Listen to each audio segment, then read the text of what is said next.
In the world of Irish whiskey, Hall of Fame Master Distiller Noel Sweeney is a superstar and globally recognized expert. Trained as a chemist, his career includes 27 years at Cooley Distillery, which held the distinction of being Ireland's first distillery built after Prohibition in the U.S. nearly collapsed the beverage alcohol industry. Noel became Master Distiller at Cooley in the mid-1990s, and by the early 2000s, business was booming. We had something like 200 or 300 different products that we were supplying, and they all had to be different because the Trader Joe's of this world and the Total Wines in America didn't want to have the same whiskey as Les Martiniquais in France. And they used to ask me, how do you manage so many different products? And I says, well, I go back to my little bit of IT training, and I say, well, it's a bit of a matrix. So you could say you had 3 different styles of whiskey in 3 different types of wood. Then all of a sudden you've got 9 things to play with. And if you start working then on the age statements, so the youngest whiskey we would have used would have been 4-year-old, but the oldest could have been 15. So you have maybe 11 years times 9, which is 99 different parcels of whiskey, literally. And you just blend them, 5% of this and 5% of that. After Jim Beam and later Suntory acquired the distillery, Noel departed in 2016 to pursue new challenges.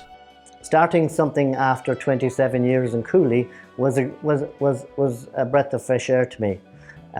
Having been in the same job for 27 years, there were a few skeletons in the closet, which I'm glad to leave behind. West Cork Distillers was one of several companies that sought Noel's expertise, and it was where he connected with his longtime colleague, Jeff Hopmayer, founder of the Brindiamo Group, one of the largest bulk bourbon and whiskey suppliers in the world. Much like Steve Malley, we have a world-famous Irish whiskey chap named Noel Sweeney, who is overseeing all our production and all the barrels that we produce anywhere. And so when we're running or we're doing things, he is, checking the quality and maintaining that everything that's coming out is of the utmost quality for everything we want to do.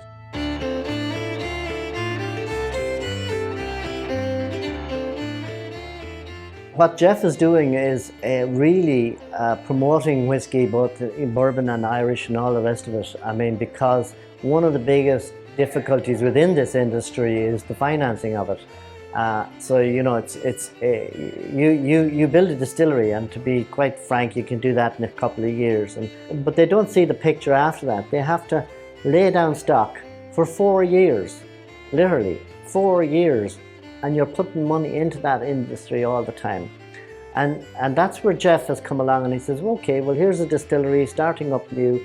They have a great idea, great background, great history and all the rest of it.